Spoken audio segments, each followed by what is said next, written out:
Heard some of the key plans in the draft integrated resources plan the government announced yesterday in South Africa. What do you make of it?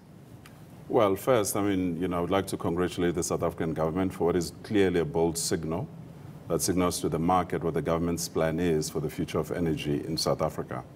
So from our perspective, obviously, we're very excited. We are mentioned in there through our subsidiary, Kelvin Power Station, which is just outside of the airport in Johannesburg. So my view and our view about the RP is that it's a very important document. It sets the stage for significant investment and for the private sector to consider the alternatives that are available in time for the investments to be made in relation to a series of energy sources. Our area of interest in terms of South Africa is gas, because we are looking at of redeveloping the Kelvin Power Station, which is mentioned again in the IRP, as an existing facility, to redevelop it into a gas-fired power station. When you look at that sector alone, at 11,930 megawatts of gas-fired power station in total under the IRP by 2030, that is an investment of over 300 billion rand. Yeah. So it's a very exciting event for us and something that is long awaited, and which is a clear signal for us that it's time to consider and sharpen our pencils and start looking at the investment profile. So we've mainly heard about nuclear energy because of the previous administration, but you're mentioning gas-fired power station. Tell us exactly how that works and how we'll actually benefit from using gas.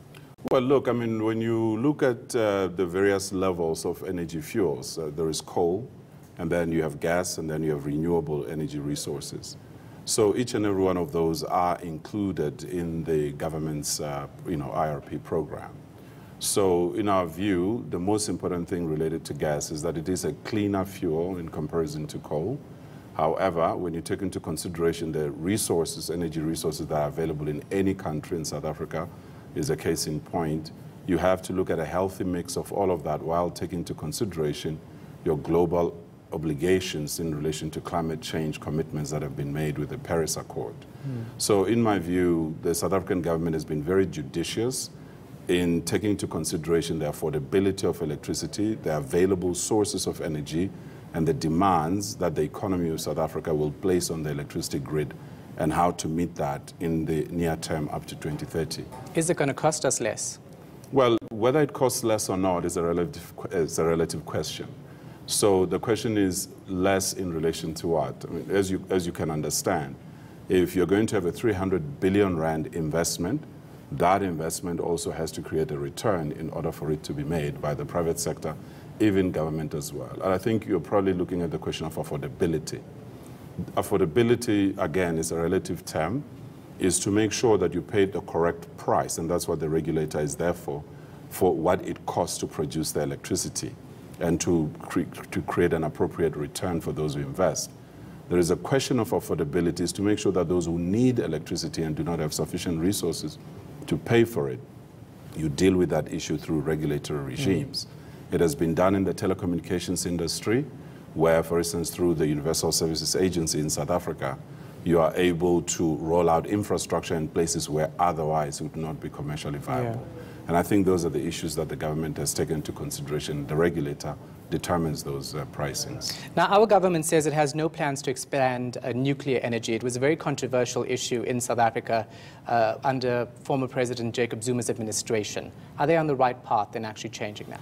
Well, I think the government is saying in this round, up to 2030, nuclear energy is not in the mix, but that after that it will be considered. Like everything else in the IRP, affordability in terms of the ability to invest in that energy source is an important factor. So the decision, in my view, is a correct one based on the government's current expenditure program, the ability of the South African economy to absorb a nuclear investment. So the government has left the window and the platform open for nuclear to be considered. It's just not within this current IRP period of 2030. Well, given that foresight that you have and knowledge on nuclear energy, gas as well, tell us what you think is the right energy mix for South Africa and Africa as a whole. Well, the right energy mix for me is one that, effectively meets demand and in a way that is efficient, affordable, and consistent. So you have to take all of those things and look at each and every country, each and every region, and look at what it has, what is available, and what is affordable. So for South Africa, the government has determined that coal, gas, and renewable energy resources are the right mix. In various other African countries, you do not even have the option to decide on these choices, and sometimes you have to rely on neighboring countries to fulfill the requirement for energy demand in your country. So it's all relative to the resource availability, the demand profile of each and every one of those countries, and that's how you determine that particular mix. So each and every country technically has its own IRP, and it would look different from country to country. And South Africa, you say, is on the right path? Absolutely, yeah. Absolutely. We're very, very excited about what the government has done, and really to congratulate Minister Radebe for what is a very bold step and something that we appreciate as private sector investors in this market. All right, thank you so much for your time. We appreciate it. Thank you very much, Shahan.